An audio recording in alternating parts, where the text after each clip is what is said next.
Lancaster Community TV, making a difference in our community for the good. That's what Glass House is doing, and we're going to find out all about that right now. Right now we have Carol Glass. You are the executive director and you are the founder of Glass House. Yes. Welcome. Hi, and Diane. Dave Romeo, you are the board chair, correct? Yes. Thank you for being here. Thanks for having us, Diane. Now, Carol, 10 years ago, you started Glass House. How did that start? I had some rough times in my own life and was addicted to drugs and alcohol, got clean. And there was no place for anybody to go to start over without going back into the same living situation. So it was started to, for stability, be able to start over someone's life and begin again. Okay, so if we look at Glass House, what really is Glass House, Dave? Glass House is a place for transitional living for people that may be homeless and need some help getting back on their feet. But what really makes it unique is that we try to keep the family unit together through the homelessness so that the husband or the dad is not split up from the children. That's one of the only places where that can happen.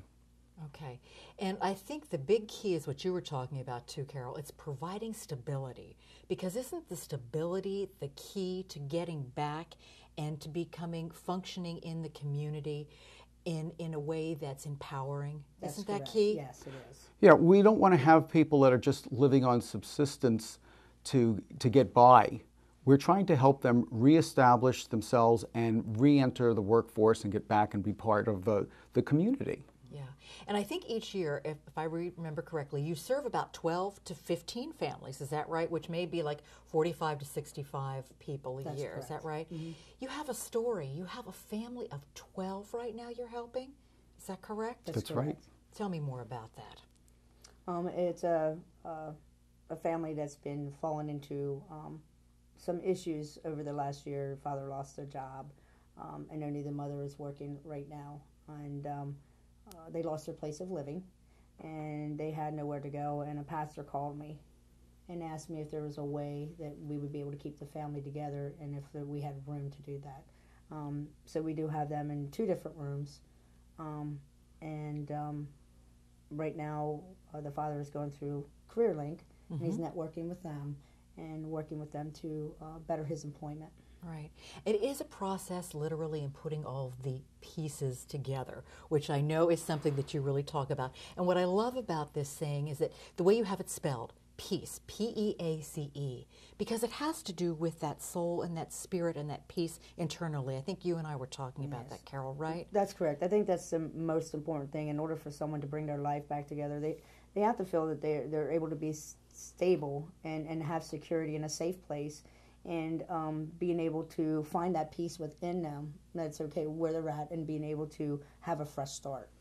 And it is about the support that Glass House offers. Is that right, Dave? Yeah, let me tell you something that really hit home with me. We have a lot of volunteers from the community that come in and help, and they'll give inspirational messages and guidance and direction to the group, and the groups will sit together and listen. And I was filling in one night for somebody else who couldn't make it at the last minute, and when I got there, I was just struck because there was a woman who was holding up a baby that was only 1 week old. She had only gotten to Glass House the week before and given birth.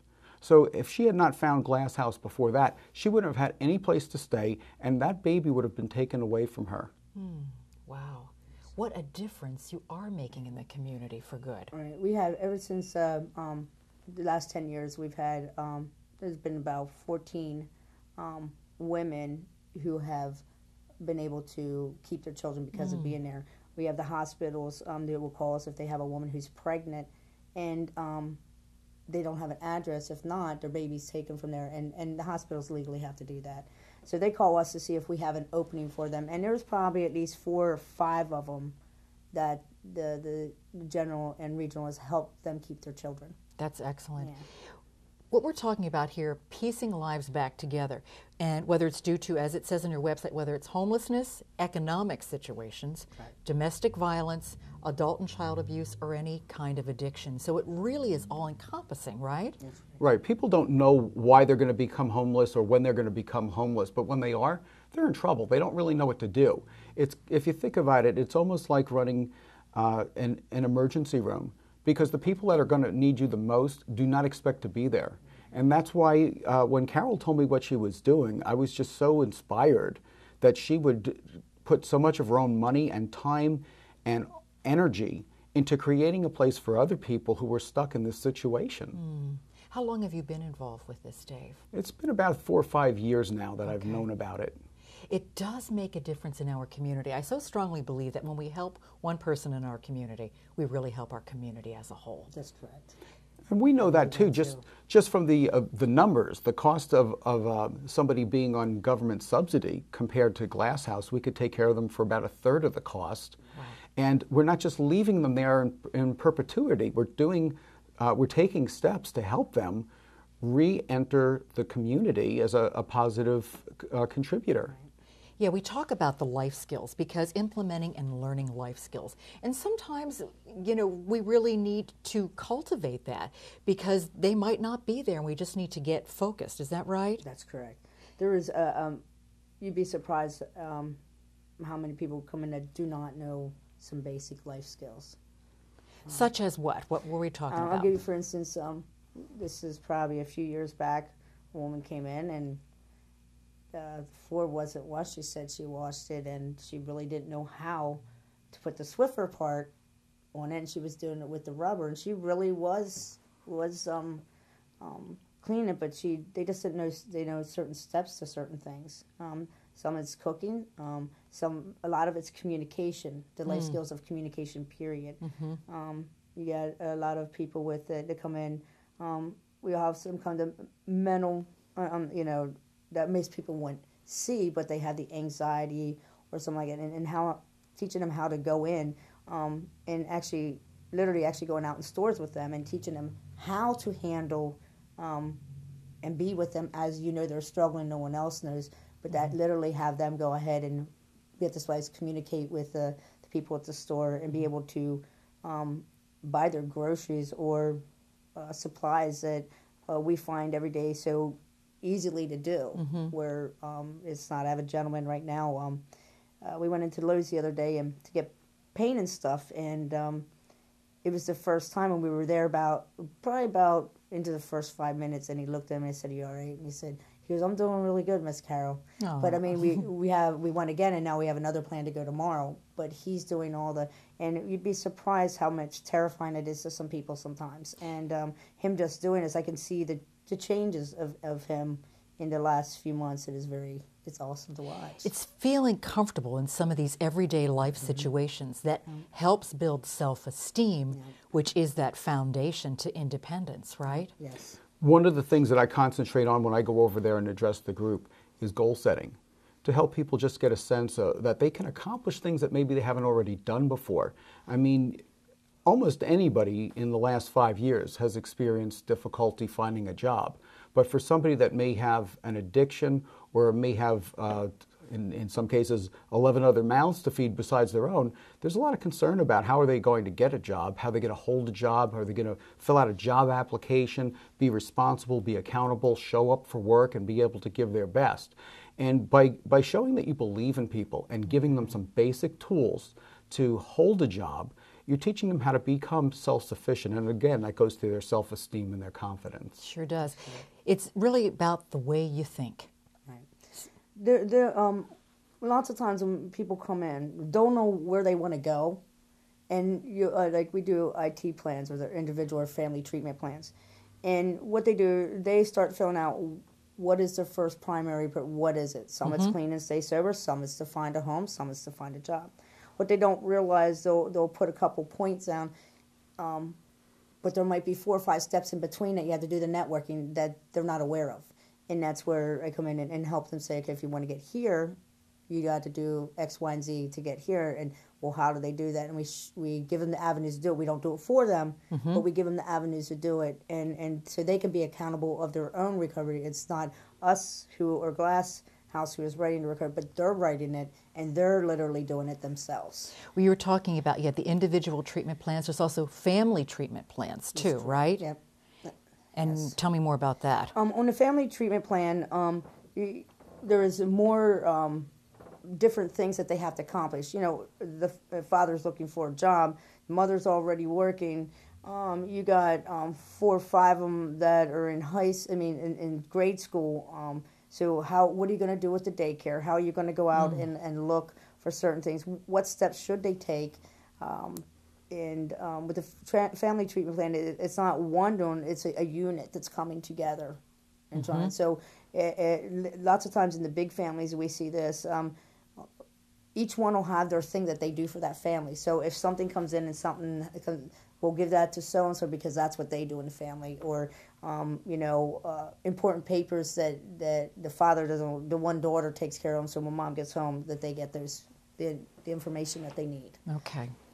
You talk about certified recovery and resource specialists. Yes. Address that. Yes. Certified and recovery resource specialist is a certification that I took, started probably about 5-6 years ago. Okay. And what that does is actually give you extra networking tools to help the individual.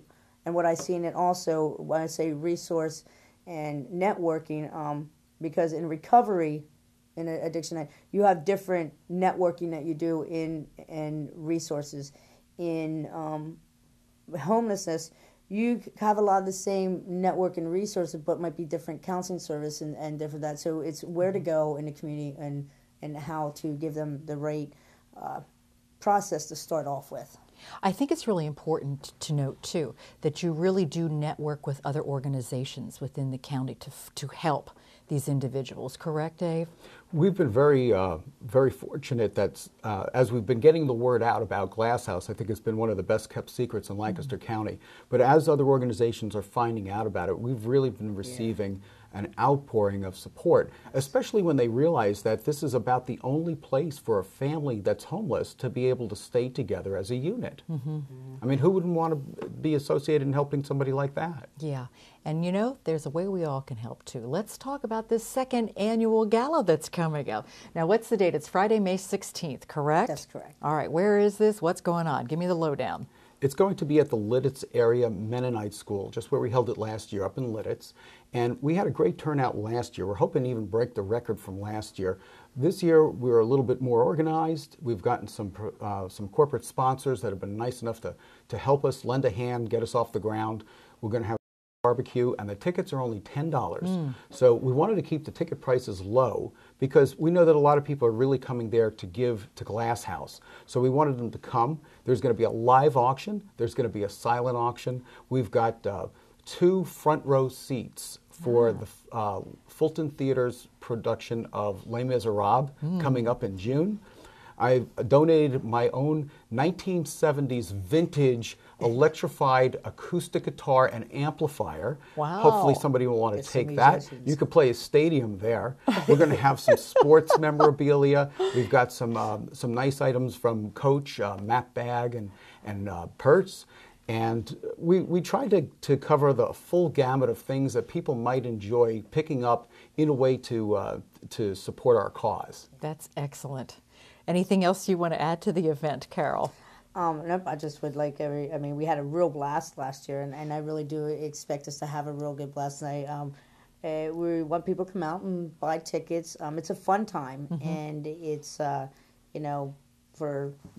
half a chicken, baked potato, and at the $10 is just the icing on the cake to the fun that we have doing it. It's really great to watch the community and the supporters and have fun and laugh. I enjoy just watching them enjoy themselves. That's good. Yeah. That's good. And the website is what? It's www.glasshouseinc.org. Okay. You can go right there and get your tickets right online. What else can we find on that website? Well, on our website, when about the tickets online, if you want to just send an email, we'll through there, and we'll send you your tickets. What else is about that? We have the list of everything that is going to be auctioned off. We also have some stories. Okay. We also have how the house started. Yep, some good basic information there, right? To give a roundabout, quick impact of what we do. Also, you can see any of the other things that we've accomplished throughout the years. We received the James Hyson Award from Community First Fund. Excellent. So, yeah, and that really is giving back to the community. Is my heart is about the individual. Sometimes they don't have no family whatsoever, and some family burnt bridges, and do have a kind of unique place. It's pretty family oriented. It sounds kind of silly, but that's the way people are there, and we teach them that, if you're getting when you first come in, and we're helping you get off. Next time someone comes in, we want them to be able to see and give back. Yes. You don't keep something without giving it away. There you go. We to teach them about giving back to the community. Yeah. So that's Excellent. very important, is to have them come in and receive what they need to do, the loves, the support, the guidance, and then also be able to take them and turn around to they're the ones that are helping the next person come in, and a lot of the clients there, it's their house, their yard, they're responsible for keeping it. Yep. Just those responsibilities. We were talking about unity meetings Yes. earlier. Is that one of the ones you were speaking at? Is that Yes. something, Dave? Those Yeah. happen how often? Well, we have guest speakers come in every month. We have them more frequently, but we always try and make sure there's a guest speaker coming in at least once a month to meet the group. And I tell you, I hope that the people in Glass House get as much out of it as the speakers, because the speakers volunteer their time, and almost invariably they call me up and thank me Wow. for giving them the opportunity to go there, because it really is a life-changing event to see that. And for the people out there that might be listening to this and say, well, why should I help somebody else? I've got my own problems. I coach a lot of people who are looking for jobs and maybe are not sure what their future holds. And one of the first things I tell them is, when you start focusing on somebody else instead of yourself, and you see what you can do for somebody else, you'll be amazed at how many doors open for you and how much your own self-esteem goes up, knowing that you're doing some good for somebody else. And even the people that stay at Glass House, they go out of their way for each other, to help each other, and it's not just a give-take relationship. It's, you're helping me now in a difficult time. Let me show another way where I can give back. And so they really do learn what it's all about to be part of a community. Boy, that's excellent. So one of the ways we can give back is obviously by attending this fabulous gala that's coming up once again Friday, May 16th. Tickets are only $10. We can also help throughout the year in various other ways. How so, Dave? Absolutely. Well, obviously, any organization like this is in need of funding to keep everything running. And you're welcome to go to the Glass House website at any time and make donations. You can even make a donation on a frequent basis if you want to do that every month or so. And we certainly do appreciate all the help that we've received, and we certainly could use a little bit more. Yeah, thank you so much for both being here and telling us about all the good work that's happening at Glass House. The other thing that I would like to is that we are volunteers. People look to do something. We would love volunteers in the community that would, have a gift that they have and it they want to do and give back. We have plenty of things around if they're interested. We also are still continuing to look for a lawyer for the board and Okay. Fundraiser, and probably a banker. I think we were looking for someone who wants to give back in that way. And we meet once a month. Okay. So it doesn't that much out of your time, and we do things in between, and we communicate a lot. Yeah, excellent. I like this one line that was also written in your mission statement where it says, if we educate deeply the first time, there could be a 70% recovery rate each year. By properly educating people with life skills, we could save our community hundreds of thousands of dollars each year, which we talked about a little bit earlier. So it does make a difference when we help Correct. each individual in our community. That's correct. Absolutely. Any final thought, Dave? All I can say is I didn't know this place existed, except that Carol was my friend. And when I saw it the first time, I'll never forget her reaction. She had just bought these 2 properties. She used her own money to get it, and she set it up for other people to stay. And the words out of her mouth, looking at these 2 properties, was, to me, this is like the Garden of Eden. And I knew she was a visionary. She could see how much good was going to come out of that investment. Wow. Literally piecing lives back together. Yes, ma'am. Thank you for starting this, Carol. All the good work that you Thank both you. are doing in the community. Thank you for caring. Thank you. And we are going to attend. Get this information. You can go to the website to get tickets because we are making a difference for good in our community. I'm Diane Dayton with LCTV 66.